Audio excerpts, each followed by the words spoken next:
Welcome to Numb Bills Fan Podcast number 180. I'm your host, David Palermo, and today just happened to come across a new rule from the NFL Competition Committe, expanding the rule of lowering the crown of your helmet to now ejections and a 15-yard penalty.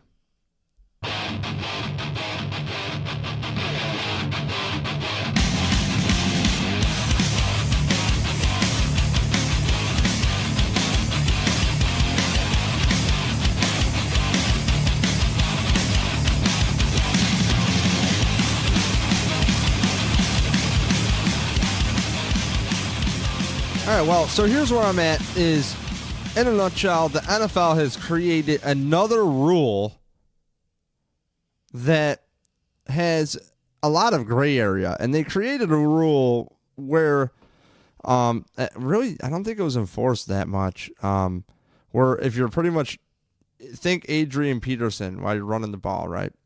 And you lower the crown of your helmet to like buck a dude over, you know, like a buffalo per se. That's what they're saying. Yeah, we don't want to see that. Now, they're pretty much saying any malicious, not malicious, but any lowering of the helmet itself can result in a 15-yard penalty and an ejection. So for me, you're in the NFL, and I'm thinking like the XFL cannot come soon enough. Does that mean I think the XFL will be a better league? No. What I do mean is if people actually listen to the players and the fans of the game, players and fans understand that there's a calculated risk to playing football, and the NFL is frankly just covering their ass. Because if you saw that Netflix documentary, League of Denial, holy shit, you want to talk pure evil? Denying concussions, all sorts of stuff. I mean, just absolute scum in the NFL up at the top. Absolute trash. So now the NFL is trying to tell us that, hey, since 2002, we've made all these rule proposals, right? Well, it has fixed nothing as far as concussions. And if anything, because I have no stats in front of me, I would be willing to bet that knee injuries have gone up. Because if there's one thing about football that I have totally missed, and maybe it's hot smoke, but since I picked up hockey, I reference it a lot as a reference point for myself. There is culture in a locker room. There is culture on a team. There is this and that. And I'll tell you, there is a culture to football, which is you work your ass off and you hit hard and you fuck people up. That is the game. Make no mistake that people understand what they're getting involved in. So now, you're telling me that after this same refs that are not allowed to look at a blatant pass interference call and do everything they can to not look at the Jumbotron when I'm at the stadium, right? You guys are too, ladies, kids, friends, whatever you want to put there. You're at the stadium, right? Okay, how many times do you see a blatant, awful call in section 300? And it's like, to give you an idea, I love my seats, section 331, row 6. I like him, right? Nick Pop is in that section with his father. Powerful Jeff Knight, Drunk Dean, Scott Campbell next to me with his father. It's awesome. Anthony Hayward is joining me this year to be by my side. I'm really stoked, man. It's going to be fun. The only downfall, which doesn't matter because the Bills have a drum line now, is like you could have put a bunch of Caitlyn Jenners out there and tell me that, you know, they're all female cheerleaders, and I would believe you because you can't really check that out too well. But you can still read nameplates of players on their jerseys. You have a great view, like all 22 kind of viewish, you know, whereas you see the whole field, you get to see, wow, that dude ran a mint route and he was wide open, and maybe they didn't get rid of the ball a while, or you get to see the whole picture. So for me, I think a lot of things are clouded in football, and there's just a culture to everything. And when you look at football and you see a blatant pass interference call in the stadium or whatever awful holding call that was missed, there was a Giants game in 2015, Tyrod's first year with the Bills, and he had 2 touchdowns called back, one off of a bad clipping call or something stupid off of Richie Incognito that was just a bad call, just awful, and then another phantom hold that was awful too.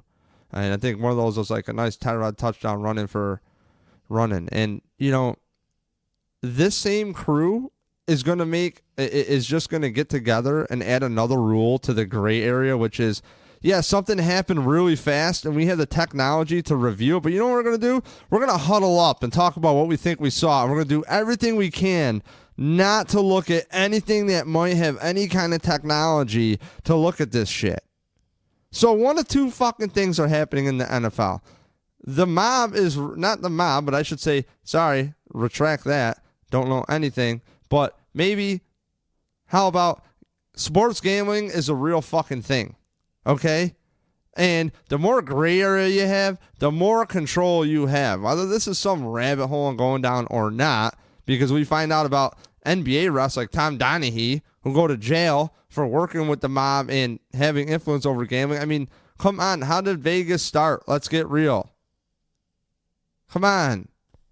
So now we have another gray area. You know why I can't wait for the XFL? Because people are going to collaborate and be like, man, we actually have a guy who makes consistent money, and everybody knows these dudes are allegedly on roids or not, and they keep making money. They're a fun entertainment thing where I have adult friends who are flipping out over scripted shit, and that's cool. If you're into WWE and WWF stuff, that's what I call it as a kid.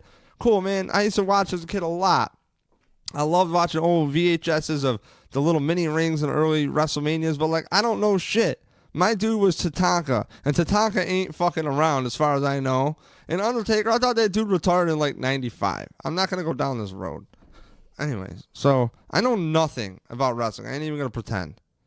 So I'm just saying, Vince McMahon has money, can promote this. So you're going to have a lot of eyes on this league. Do you think the NFL would be smart enough, I'm sure they will, to see what rules they have in place? And that's going to come over. I mean, if you look at the NBA and the American Basketball Association, the ABA, I think that's what it was called, they had the red, white, and blue balls, and they had a 3-point line, and that eventually came over to the NBA. And the NFL needs to get their shit straight. They are clearly on a cover their ass war terror over here. And they're adding another rule that these guys are going to make a stupid fucking call. And we're going to be sitting here like, man, what the fuck happened? I could have mowed my lawn today. I could have walked my dogs. I could have worked on my fucking house. But no, I'm watching this dog shit on TV of another gray area call that they're not allowed to review because it doesn't come into the protocol. Bill Belichick says review everything. I agree. And it's as much as I hate the Patriots and Bill, if I want to be objective and look at the other side, we see how the NFL works and shit. Maybe they were kind of nailed to the cross of some shit. Maybe some stuff was made up. I don't know. Maybe some stuff was exaggerated. Where there's smoke, there's fire on both ends, usually, right? So for me, the NFL just created another dumbass rule. You got guys like Lorenzo Alexander talking about rules that, he hinted to it that, he's part of the NFLPA, so he's in these meetings that he might have to change how he has to play football. That's crazy. I mean, if you want to solve this problem, really, when we're playing sports, we know when someone's going out of their way to be an asshole. And at the same time, this is no data I have, but playing hockey and learning how to play hockey, if you don't have your head up, you're again an asshole. That's kind of how it's looked at. In football, these helmets are so hard.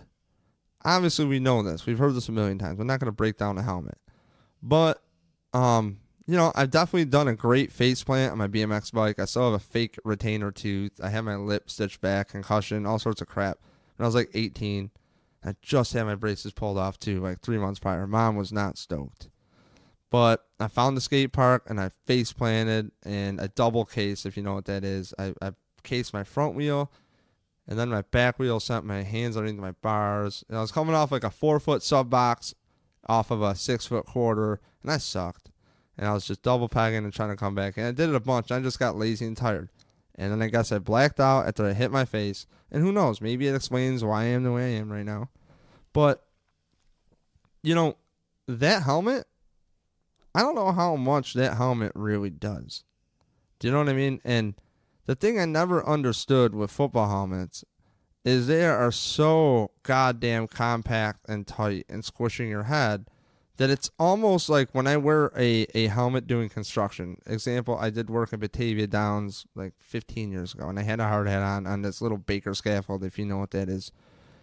And I swear to God, I had to put my head got dinged around more wearing a goddamn hard hat because I'm trying to wedge it between pipes and all that shit than not wearing a hard hat. I get on drywall stilts, I bash my head on doorways all the time with the hard hat on. And it's like the helmet just gets in the way, and we're at a disconnect with these players and culture where the NFL here wants to make all this money, as much money as they can, right? So, you know, why don't these people invest, and I guess they allegedly are, investing in helmets? It's like there's so many different ways to do it, all right? If I was going to throw my softball of shit on how to correct helmets, I'll tell you right now, you probably should have some kind of memory foam liner on the exterior somehow. I don't know how your logos would look, but maybe put like a hard shell around it where like when that cracks or something and hopefully doesn't shatter and go into someone's eye, you know, okay, that helmet's fucking toast. And what the memory foam thing can do is it can kind of at least absorb some blow before initial contact of the whole helmet rattling. Put on a helmet and hit it into a wall and put something like a pillow on your head and hit it into a wall. It's going to absorb first, if that makes any sense. Okay? But it's like, it's 2018, and this is the best we can do with helmets. At the same time, if you had your brain in a jar of water, per se, which it is, or put a baseball in a jar with water, and you shake it, and you move forward with it really fast and stop that jar, it's still going to hit the edge of the jar. You know, it's going to hit the glass. It's like if you get in a car accident, you're going to go through the windshield without a seatbelt. It's just momentum. Well, that's what your brain is doing. So the only way to correct this problem, truly, is for players to have respect for themselves. But when the NFL has no respect for the players, how do you expect the players to take care of themselves? It's a dog-eat-dog fucking world out there, man. These careers are so short. Can you blame these guys for taking out a dude's knees if you can't hit the head? My family is on the line. I mean, watch that documentary, Broke. Man, that producer's really awesome, too. He actually replied to me in some emails. Pretty cool guy. And I'll tell you that, you know, Andre Rison's on there. Man, what an eye-opener. Because really, you get paid, you come from nothing, and you want to take care of your family. You know what I'm saying? Like, insert the Biggie quote about having a jump shot or selling crack rock. You know what I mean? And that's really how a lot of this shit is for sports with athletes. And then with money comes, instant responsibility. You got these dudes who are in their 50s who have cheated on their wives and all sorts of scummy shit that doesn't come to light that you don't know about. Signed anybody in ESPN probably, right? So it's like over the years they had that little sketchy book. So people got to pretend that all their shit's together. It's like these kids are in their early 20s and they just got money that them and their whole family has never seen. What are you going to do? You're going to take care of your mom. I'm going to get my mom a new house, okay? Get her a better vehicle. And that's the truth. Right now, I would do that, you know? And the pressure for these kids coming into the NFL is ridiculous. And we're dealing with millennials. I'm technically a millennial at 33 on the cusp, right? At the top end of it. And I came into construction where there's not many young people. That's why I stuck with it. And you get to a point where, like, you're not seeing young people now, and then they get these jobs and they feel entitled, like, yo, I went to college, I did all this shit. And it's like, well, welcome to the world. Your parents thought you wrong. You put yourself in college debt. You didn't have a path, but because people sell you like salesmen and snakes that, like, hey, oh man, this job pays $100,000 a year. I'm gonna be making way more than you. Well, where are all these jobs? That's what I wonder when I was in high school. My point is, these kids get a taste of money. Can you blame them for going off the rails? And then finally you develop your prospect. You know, I want to get a nice developmental guy. And then his contract year, he finally develops. And then boom, well, what's that relate to? The CBA. The coaches don't have enough time with the players to develop them. So now you have these contracts that are just even more based on potential, but luckily they lowered the rookie wage scale. And all I'm getting around here is, or they made the rookie wage scale. All I'm getting around here to saying is, I think you're having a clash of oil and water here, which is the NFL wants to pretend like they give a fuck about the players, but they clearly don't. Okay? Because if they did, Cam Newton wouldn't be wobbling his ass back into games. If they did, guys who nailed Tyrod Taylor many a times after the whistle in Pats games, that dude would be like penalized. No. But there was rules in place for Tom Brady and Peyton Manning for the quarterbacks where a finger would graze Brady's face mask. Just literally just graze it, and they would throw a 15-yard flag. 15 yards. And it's like, the quarterback sells tickets. It's a marketing world. What makes money? But you can't pretend to care about the players and not enforce the safety objectively for the competition of the game. You can tell me you can change a rule. That's cool. But the rule should simply be, don't be an asshole. If you are simply being an asshole, you're getting kicked out of the game. We know a late play. We know when somebody happened to put their head down at the last second as a running back out of fear of getting their head taken off. Right? So you had literally the fastest athletes in the world. Every offensive lineman in the NFL can run faster than me. And I'm probably 160 soaking wet. I'm looking like Brad Pitt body-wise. So I'm looking pretty good. Not going to lie. It's kind of coming in. But I'm a goddamn twig at 5'7". My measurables are not off the chart. I got decent hand size. My hands are money. I'll challenge a lot of people, and, you want to throw me a ball, I'll catch mostly everything, even one-handed. I'm not lying. So, I don't know about velocity level of the ball. Don't give me Brett Favre here. My point is, these guys are super athletes, okay?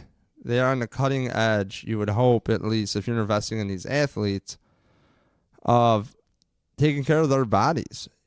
And there's a lot of medicine that's not even allowed or approved by the FDA in the United States that is working overseas really well in Germany and other spots where, athletes leave the country to go get this work done. And to me, that's their job. They're a professional athlete. Take care of your body.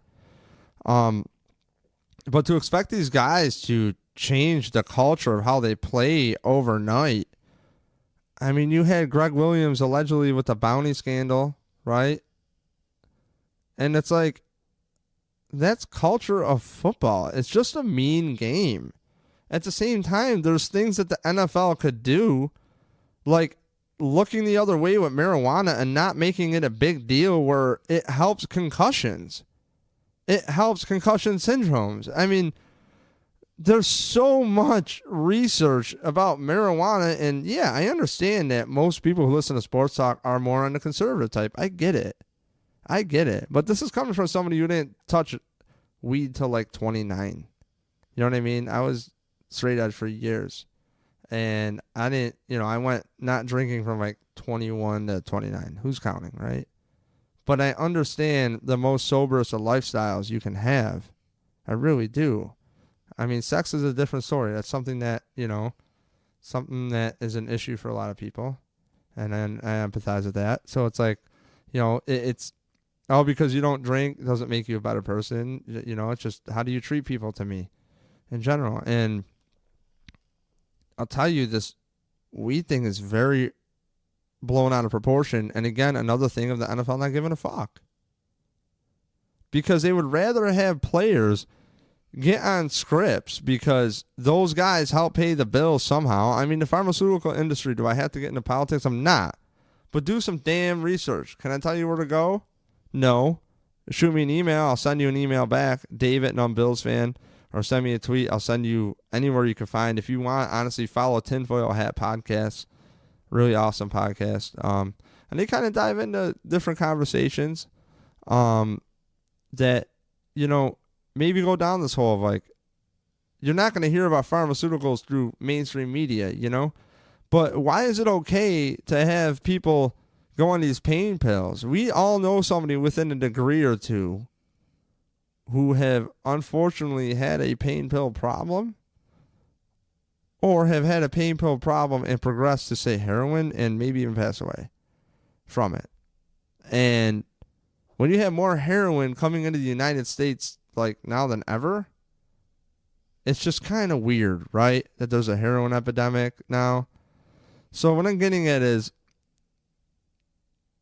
the NFL has bigger things to worry about than dudes smoking weed. And if you really cared about the player safety, let them smoke the weed and chill the hell out. If they say that helps, let them do that.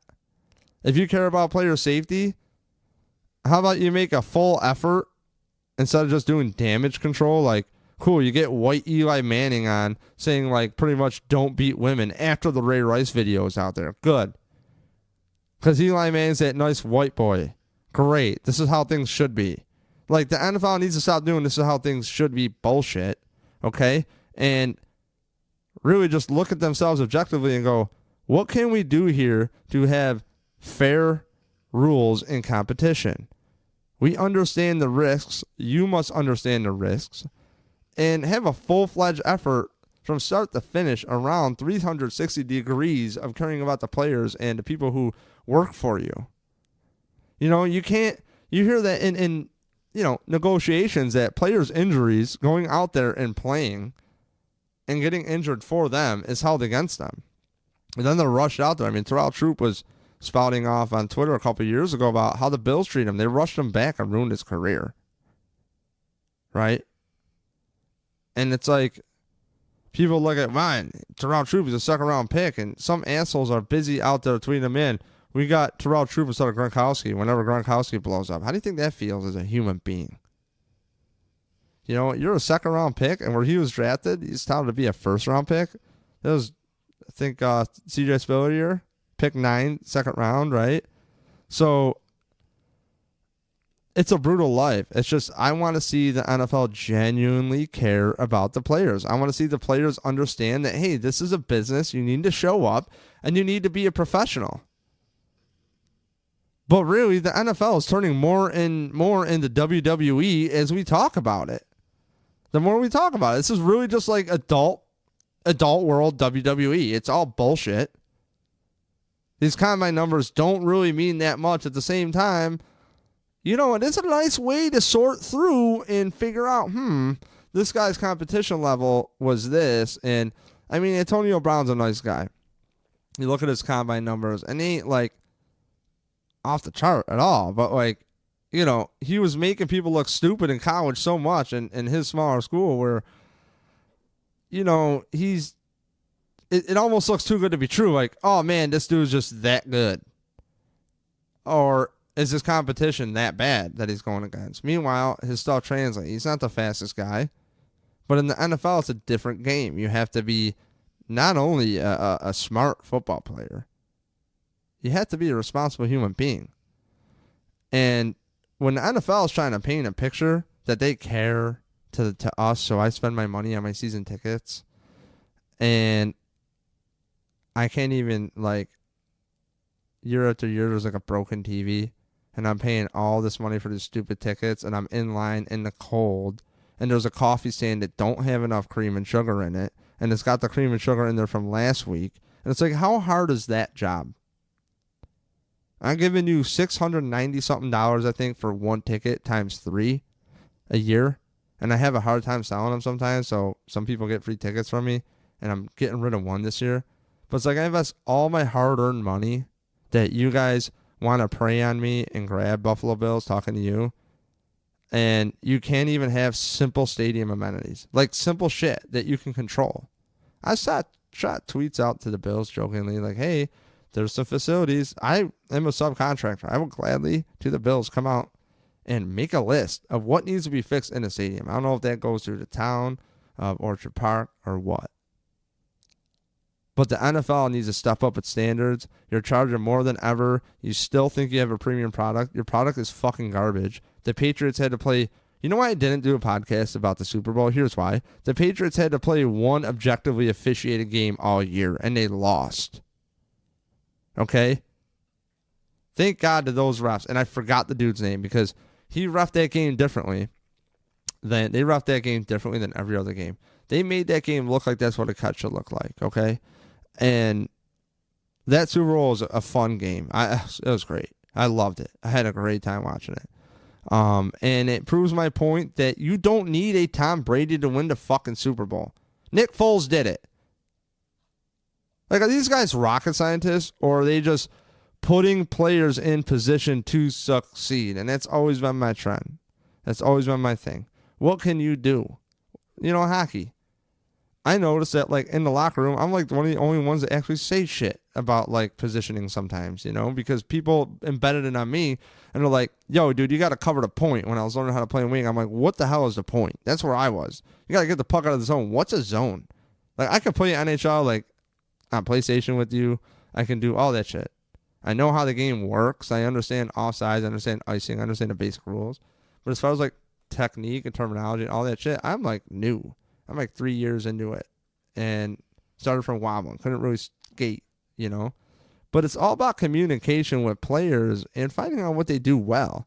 If you have a guy who's 300 pounds and he's a winger and you find his ass in the corner and then there's no outlet pass and that guy's 300 pounds but has a way better shot than me, the center, that dude should be in front of the fucking net. Is that really that hard to figure out? I know it's just hockey analogies here, but that dude needs to be in front of the net. He is not going to be able to catch up to that pass or that loose puck that gets to the point for their defenseman to just rifle it in there towards my head. They're trying to block some traffic here and intercept the pass or something. But no, this dude wants to play out of position.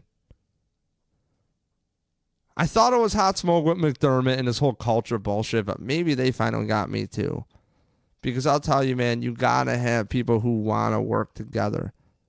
And it's very important. It's very important. You want to play ball. And that can backfire on you. Look at Rex Ryan. Rex Ryan was just a delegator. I don't hate Rex Ryan. People hate Rex Ryan because he's a big shit-talking buffoon, this and that. But conceptually, he has some interesting concepts. Again, I think he's somebody that, since the CBA, he hasn't had a good year as a coach. So you have to dumb down playbooks. Meanwhile, these coaches are on this upper echelon like, man, could you imagine these concepts? But they can't even hit it because there's not enough time with the players. At the same time, concussions are a real issue. So what do you get from this podcast? More bullshit for rules.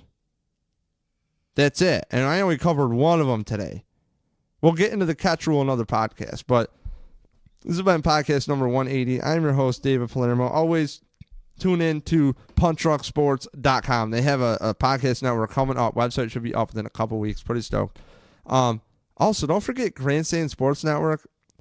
A lot of great podcasts on there. I do like the Cover One podcast of, anything. Nate Geary hopped over to there, and that should be good to see what comes out of there. As always, check out Kevin at Lockdown Bills. Love Kevin. I'm on my way to his house right now. Actually, was in the shower listening to some stuff today, and had a job earlier. And I'm like, I better podcast before I go to Kevin. So doing some work at Kevin's house. If you know Kevin Masseri, tell him, shoot him a follow on Twitter. He's always on here. Shoot Eric Turner a follow, the regulars. So there's some great information. If you want some guys getting fucking hammered and talking some fun shit, check out Rock Power Report.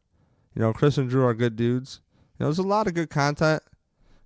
Nick Walton at the buffalobeat.com. I mean, to me, that's the top site to go to for current information. So I would check that site out. If you don't have time for the audio, buffalobeat.com.